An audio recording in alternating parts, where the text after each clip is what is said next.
Jualanmu kurang nampol. Jangan sebel dulu, mungkin Anda hanya perlu merubah tulisannya.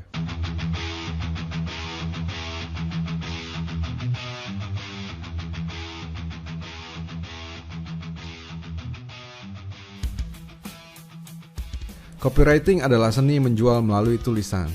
Sebuah tulisan untuk kebutuhan iklan atau bentuk lainnya dari marketing. Output dari aktivitas ini yang disebut sebagai copy adalah konten yang digunakan untuk memperkenalkan brand, memicu aksi, serta membujuk pengunjung untuk melakukan apa yang diinginkan, termasuk membeli produk yang Anda tawarkan.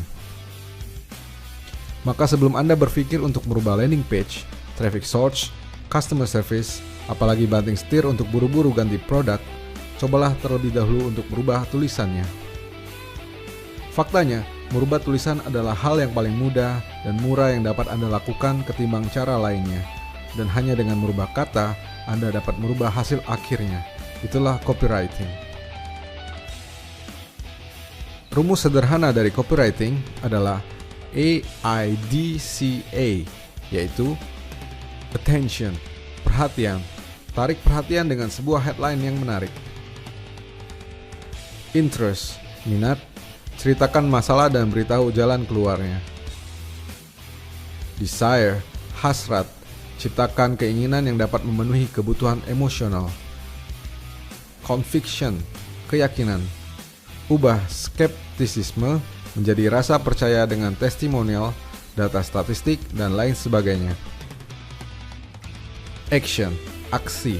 Arahkan secara jelas bagaimana mereka dapat memperolehnya. Berikut 3 tips sederhana dalam copywriting yang dapat Anda terapkan.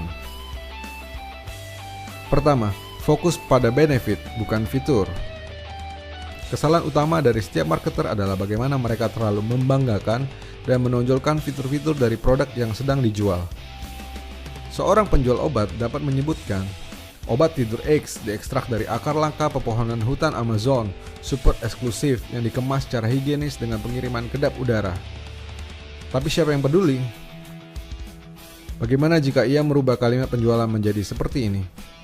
Obat tidur X, gunakan sekarang, 2 jam lagi Anda akan tidur sepulas bayi.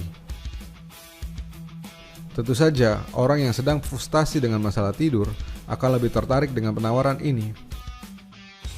Orang tak peduli dengan produkmu, mereka hanya peduli tentang bagaimana produkmu bekerja untuk memenuhi kebutuhan atau memuaskan keinginan mereka. Kedua, gambarkan transformasi. Sekarang, pertegas kembali tentang apa yang dapat diberikan oleh produk milikmu bagi mereka yang membelinya.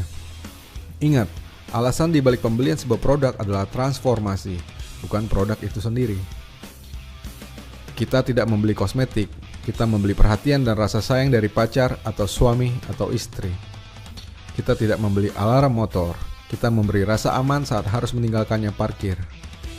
Kita tidak membeli juicer, kita membeli praktisnya makan buah tanpa harus kunyah-kunyah.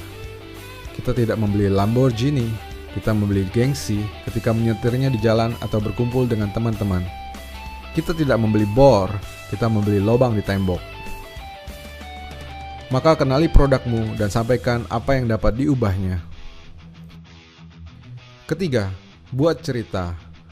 Cerita adalah satu dari sedikit hal yang dapat menarik perhatian manusia. Setiap hari, kita menyampaikan dan mendengarkan cerita dari teman, film, buku, hingga lirik lagu. Kita menyukai cerita karena itu merupakan hal termudah yang dapat diproses oleh otak dibandingkan dengan yang lain. Cerita mampu membungkus informasi dalam bentuk yang jauh lebih bersahabat dengan ego manusia. Storytelling merupakan salah satu teknik yang sangat ampuh saat melakukan pemasaran. Ada banyak sekali produk yang mampu terjual dengan laris manis hanya melalui cerita. Brand ternama seperti Apple, Warby Parker, hingga minyak kutus-kutus menjual produknya dengan cerita. Maka, temukan hal yang menarik dari produkmu dan sampaikan kepada audiens dalam bentuk cerita. Simak artikel selengkapnya tentang copywriting di riantoastono.com. Saya Rianto Astono.